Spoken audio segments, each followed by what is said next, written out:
Well, hey folks, and welcome to Solarcabin channel. I'm just going to do a quick update on what I'm doing with my mudroom and Japanese hot tub room because I told everybody this was going to be a quick project, but it turned out that the weather worked against me. We had rain and wind for 1 week, and I couldn't really get out and do anything on it. And then my generator conked out on me. So here's the situation that I ran into here. I went and got me a new generator. And this is a Champion, the 1500, 1200. It's the same one as my old one over there, which I've had for 5 years, sitting on this porch. And that thing has run excellent. I use my generator almost every day, sometimes twice a day. And it's always started on just a couple of pulls, even in wintertime, because I keep it in this enclosed porch that's covered with plastic. But all of a sudden, it just decided it didn't want to run. And it just kept huffing and puffing, wouldn't do anything, and then finally just died. And I think what happened is I used some old gas cans, and I think I got some dirty gas. And I think I got some dirty gas in there, so I'm going to have to pull the carburetor and the fuel lines off and the fuel tank maybe, flush everything out real good, change the spark plug and get that back and running. But I didn't want to do that right now while I'm working on a project, and I like to have a backup generator anyway. That was a backup generator for my old one. So I just went and got a new one because I had some points on Ace Hardware, and so I got a really good deal on this for $159. And I love these little Champion generators. They're fairly quiet. And they run great. They use very little gas, and I use these for all my projects. Like I said, I use this sometimes 2 or 3 times a day. So I got a good deal on the new one, and what I'll do is I'm going to fix that old one up, or have my buddy that works on small engines go through it if I can't fix it up. Stop using old gas cans, and I will use this new one until I get that one back in service. And I also went and bought me a weatherproof cover for this one, which I never had for that one over there, and it got kind of all weathered and beat up.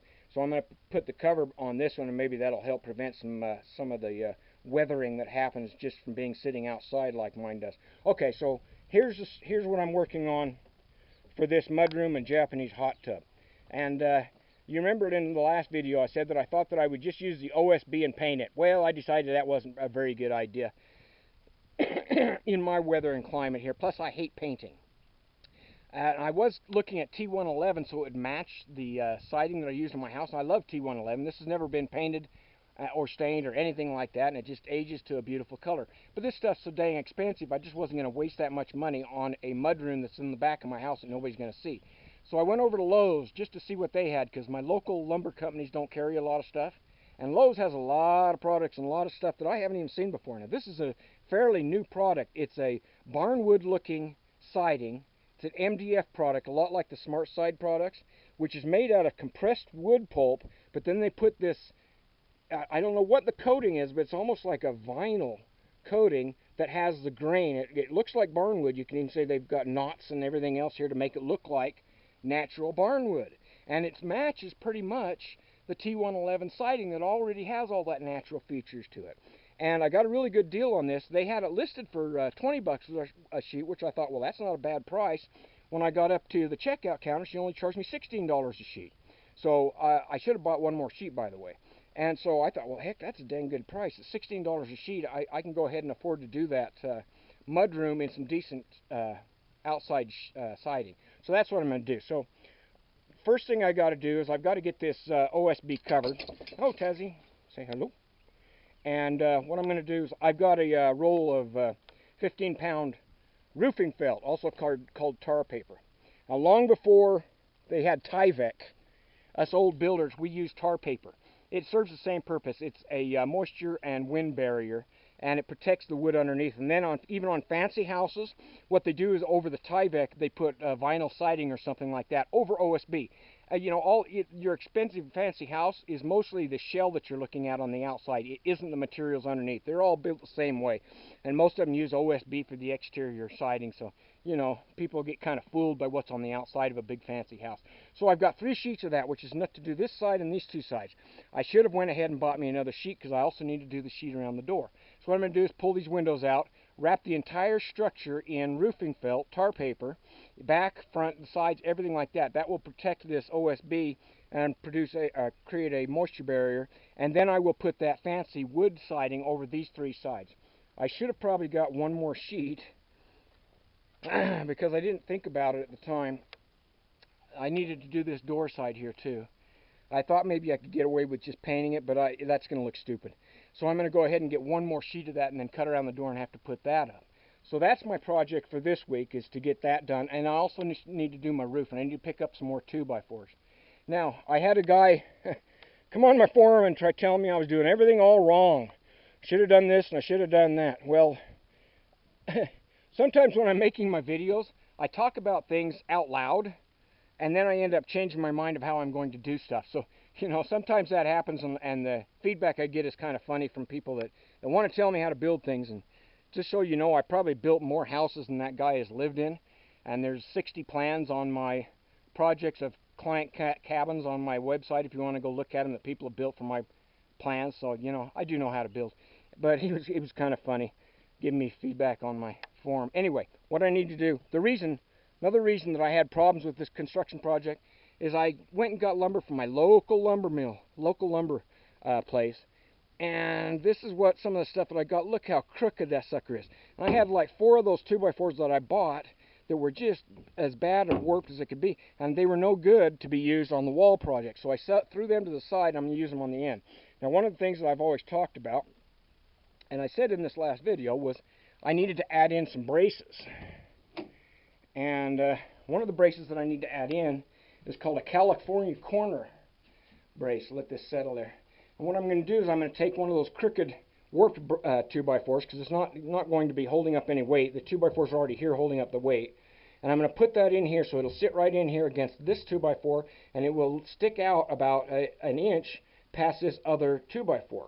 And I will screw through this to pull the warp out of that board. And what that does is it will give me a lip that I can then put my wall panels, my interior wall panels against. And that's called a California corner. Okay, and so I'm going to use those 2x4s that I couldn't use for anything else to finish that up. And I also said, he made a comment that you didn't have braces where they're supposed to be. Yes, I said that in my video, that I still need to add in my braces. There'll be a brace that goes there, a brace that goes there, braces underneath the windows down here, a brace up above the door, probably up there. So I will add those in, because I can cut those out of those 2x4s that are no good anymore, that I wouldn't have any other use for.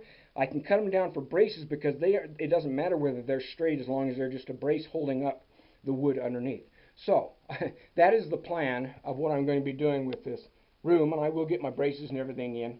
And I'm just being slow because of the weather and because of my generator, and because I got working on some other projects, and that's what I was going to tell you about. I got asked by a church and by a school, a high school shop teacher, if I could design a small, very small, homeless house on wheels.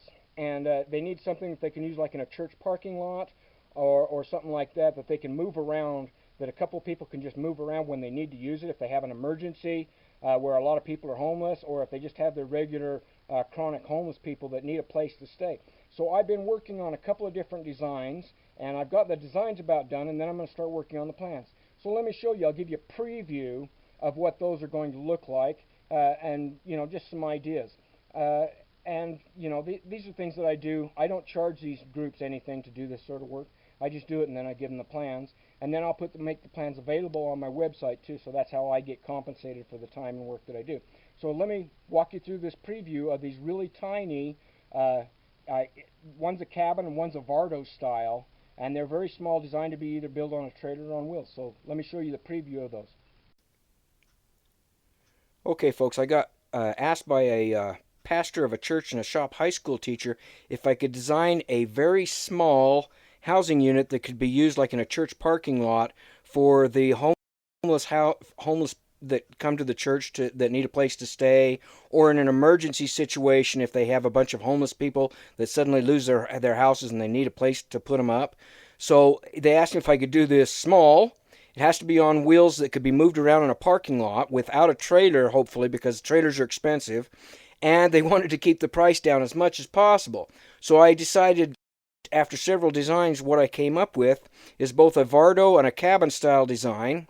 And now these are just preliminary designs. I haven't done the plans for these, but these are such a nice little design that I think they'd be very useful for people that maybe want to put a small cabin or Vardo design maybe in their backyards, or maybe they got a piece of property they use for recreation. They want a little cabin for recreation, or maybe they want to do them as a rental unit or spare bedrooms or an office or shop or something like that. I think this would work really well for that. Now what this is it's 6 feet wide and it's 7 feet long.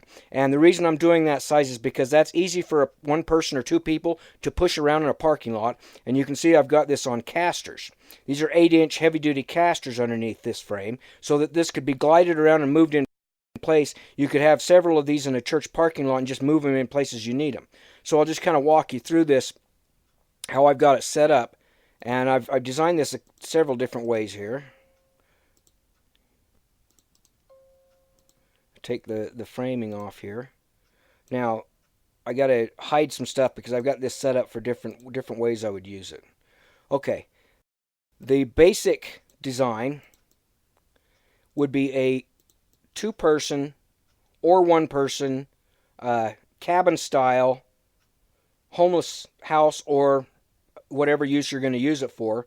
These are 30-inch bunks, 30-inch by 74-inch, which is a standard size cot mattress. Same size cot mattress I sleep on every day. Very comfortable for an adult. A little bit more narrow than a twin-size mattress, which gives you a little bit more walking space inside a small structure like this. This gives you almost 3 feet with a standard 30-inch door I got over here. And then I just put it, this is very basic. This is for somebody that's going to just bring their personal belongings with them and needs to stay someplace for a few days or a few weeks. And so I've just got a table and shelf that goes underneath. You can see it goes underneath that bed there. I've got a table with a simple chair and then another shelf here and another shelf above for the person that's in this bunk. And that's just the basic unit. And it can be done with either 2 bunks or 1 bunk, as I'll show you here. It can be either done with 2 bunks or 1 bunk. And this bunk is set so that it can be used as like a day bed. So you could sit on your day bed here and use it like a couch. And then if you wanted to fix this up real fancy, you could put a flat screen TV over here and your propane fireplace over here. You can fix these up really fancy if you want. But I leave them basic just to show these people that are building them how they can be constructed. And this is all done with 2x3 sidewall framing, 2x4 floor, and 2x4 roof, fully insulated with drywall probably on the inside. And I think that these could be built for right around $500. I haven't done the full material list yet, for about $500. Now this can also be built, as I'll show you here. Let's see, got to unhide everything. This can also be done. This is the cabin style. This has a cabin style roof, and the porch is optional. I just designed this because I thought, well, this would be a great little unit. This would be a mobile porch. These railings, you just lift them out and store the floor and everything inside the cabin when you're moving it. And then when you want to set it up, you just put these rails down through the slots, put some bolts in them, and that puts your porch on. But the inside can also be done if you're going to be using this like as a recreation cabin. These would make a great little recreation cabin, and there's actually enough room in these for 3 people to sleep. And I'll just move this around. I also show this. Let me take this table out.